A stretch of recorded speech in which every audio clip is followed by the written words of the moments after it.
আসসালামু আলাইকুম সুপ্রিয় দর্শক। এই যে ভারত পাকিস্তান যুদ্ধবিরতি হলো, এখন হিসাব নিকাশ হচ্ছে কে জিতলো, পাকিস্তান নাকি ভারত।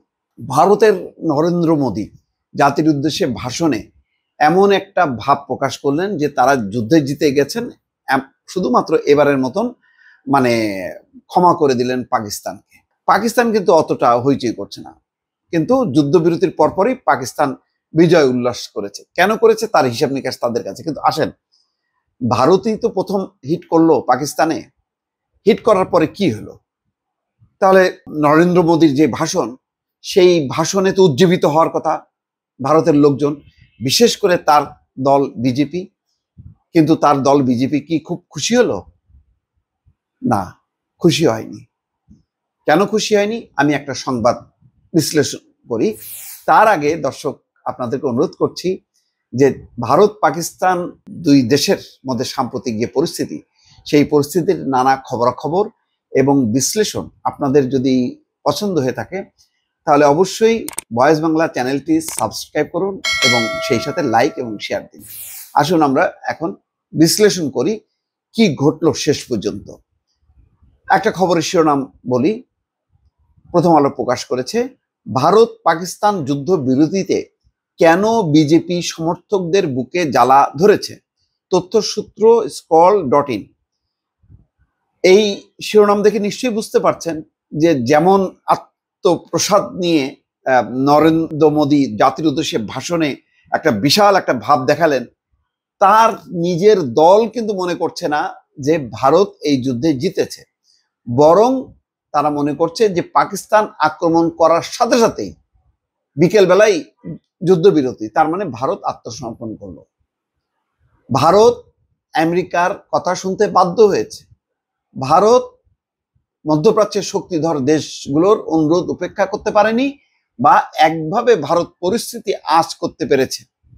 ওই যে মার্কিন যুক্তরাষ্ট্র বলেছে না যে তাদের কাছে ভয়ঙ্কর গোয়েন্দা তথ্য এসছিল, এবং তারপর পরই তারা ভারতকে থামিয়ে দিয়েছে, পাকিস্তানকে থামিয়ে দিয়েছে। তার মানে এই যুদ্ধে ভারত জিততো না, ভারত পরাজিত হতো। এবং এমনভাবে ভারত যুদ্ধ থেকে ফিরে আসলো, তখন পাকিস্তান রীতিমতো আক্রমণ শানাচ্ছিল ভারতের উপর। তাহলে ভারত কি জিতলো?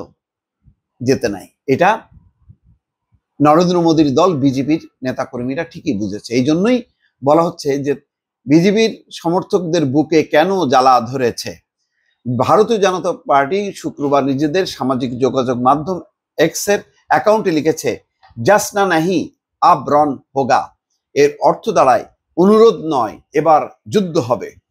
এই পংক্তির সঙ্গে প্রধানমন্ত্রী নরেন্দ্র মোদীর বিমান বাহিনীর জাম্প শুট করা একটা ছবিও যুক্ত করা হয়েছে। উল্লেখিত পংক্তিটি বিখ্যাত কবি, হিন্দি কবি রামধারী সিং দিনকরের একটি কবিতা থেকে নেওয়া হয়েছে।